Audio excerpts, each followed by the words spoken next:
Hey, welcome back to our channel, Let Let Us Us Eat. My name's Luke. I'm Destiny. I'm going to show you two different types of cinnamon twists. Traditional, regular cinnamon twist, and then we're also going to show you the vegan. It's definitely going to be something different that most people don't see very often. And actually, we changed it a little bit. It's going to be orange flavored as well. So it's definitely going to be something fun to watch. So hope you guys enjoy.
between each roll. For the vegan one, we could see differences with the fluffiness of the dough.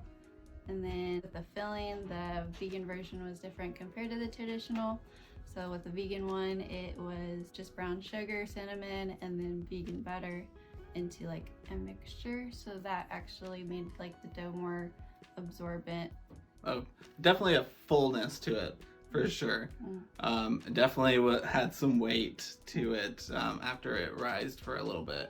Mine, there is some differences that are kind of actually not differences. They're more of the similar things. Like mine calls for regular milk, but I'm not a milk drinker, nor do I like using milk. So I do a lot of almond milk or any of my substitutions. So I did add that to my recipe, as well as her recipe had that as well.